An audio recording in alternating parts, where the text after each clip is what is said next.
Good morning, good evening, good afternoon, wherever you are in this world. My name is Louis, and this is Road Productions. Now, if you enjoy the content, make sure you like, subscribe, and comment. Share with your friends and family as well. Information is key, especially in the technology boom. Now, if you guys really enjoy what I'm doing, make sure you drop the crown emoji down in the comments down below. It lets me know you guys are getting this message, and it helps me continue doing these. So, we're going to start off with the first daily article of the day. Circle access support for USDC on Tron, citing risk. They basically don't feel like it's safe to operate with Tron anymore.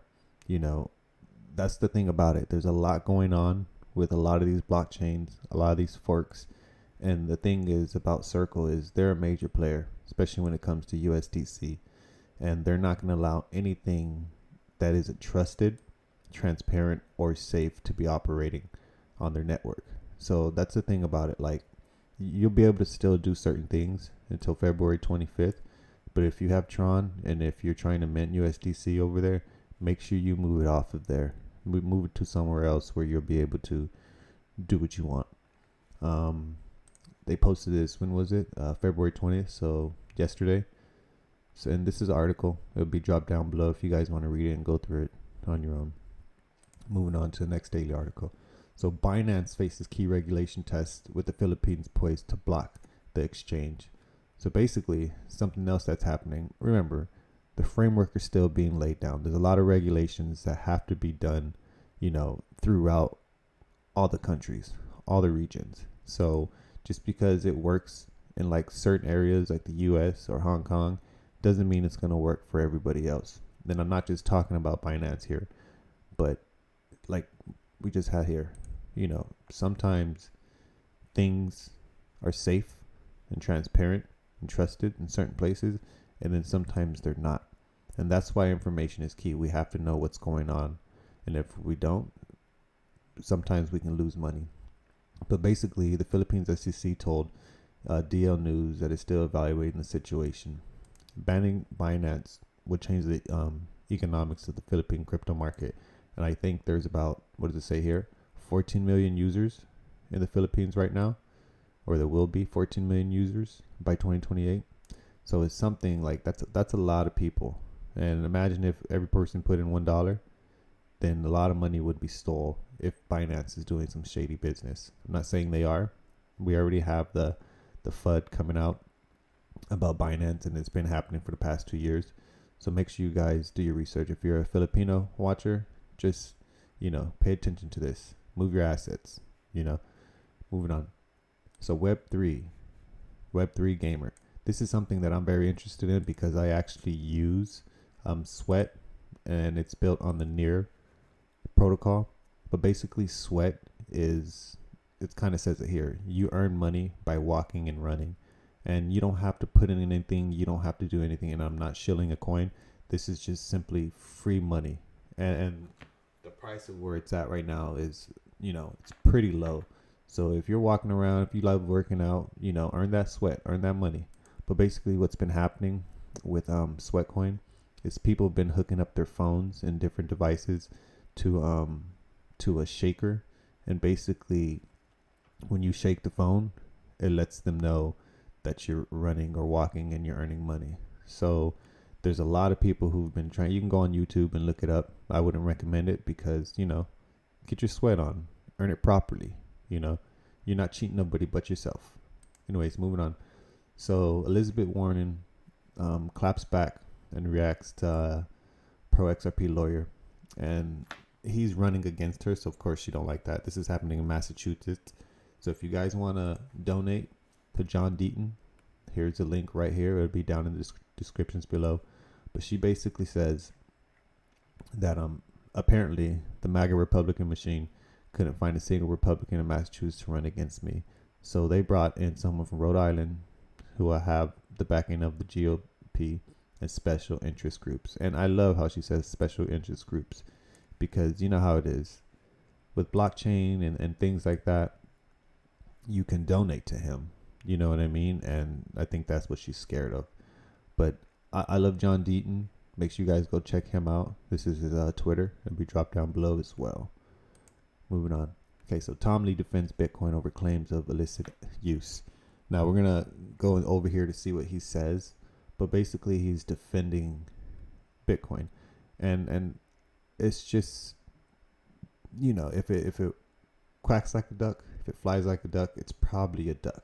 You know what I mean? I'm not saying Bitcoin is completely bad. I love Bitcoin, like I said yesterday, but the thing about it is, if there's illegal activity happening on there, and people think that it can't be traced, it can be traced. Do your research and know how the blockchain operates. Once you find the wallet address, you can track everything that's happening with it. It's not invisible. It's very transparent. I think everything on blockchain or anything on a protocol, unless it's a private ledger, is viewable to anybody as long as you have the address. So let's go over here and listen to them really quick and see what they have to say about it.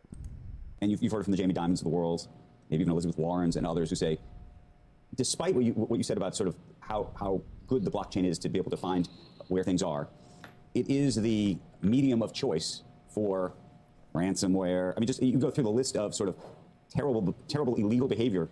People in that world seem to love Bitcoin. What does that say about this? Well, pirates were the first people that liked gold, so we knew gold was a good store of value.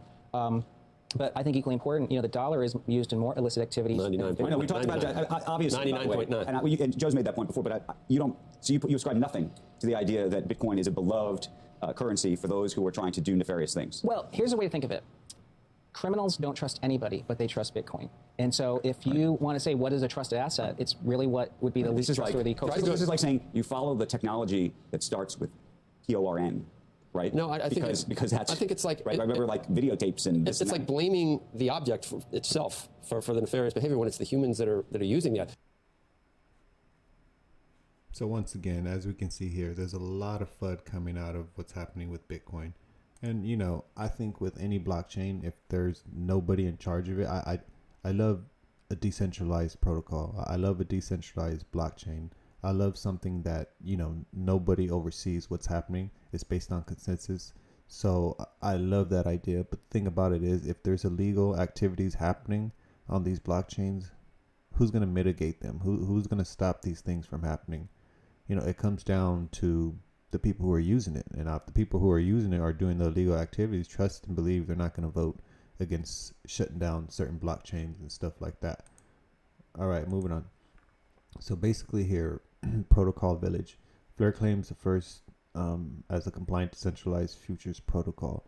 So basically they are building a futures protocol, and Flare is huge. Flare had a big uptick in the past, since the year has started actually. And if you've been getting those airdrops, kudos to you, keep at it. Because it's free money, you know what I mean? If you have XRP and you're storing it in a certain wallet or a certain exchange, you will get those airdrops. If you guys want to know more about those airdrops, just let me know and we'll go over it. Basically, they're setting up the first DeFi X DeFi, basically emerges as a promising solution for major investors. The protocol's third-party Know Your Customer tokenization, KYCT, guarantees 100% confidence in compliant futures contracts transactions and ensuring all P2P matches occur between eligible counterparts. So remember, things are still being formed. Things are still being worked out. And of course, there's going to be bugs and little things that are happening. But at the end of the day, this whole market is going to be integrated together. Remember, like I always say, level playing field. That's what they want. Interoperability. It doesn't work unless they're all working together. That's how they see this. Okay, next article. So Crypto Trader says AI altcoins are the ones to focus on and pinpoints entry prices for 3 projects. Now, I only know about 2 of these projects. I'm not sure what this is. Maybe I'll look into it when I have some time. But basically, Fetch AI and WorldCoin. Now, if you guys don't know about WorldCoin was actually everywhere. You can scan your retina and they'll give you about $50 or something like that for letting them scan your retina. Now, I have my views on that, but I'm going to keep them to myself for now. But my biggest thing about this is knowing that AI is going to be the future. AI with quantum computing and things like that, like these illicit activities that we've been talking about. Now, a human being could probably find these things and understand what's happening, but when you have an AI connected to some of these blockchains or protocols or even platforms, it'll be able to detect things way quicker and stop them way quicker than any hacker or anybody else trying to look for these nefarious activities. So I think some of these AI coins that are out there, do your research. This is not financial advice. I think they're going to be some major contributors to cryptocurrency overall. But again, hope you guys have a good day. My name is Louis, and I'm out of here.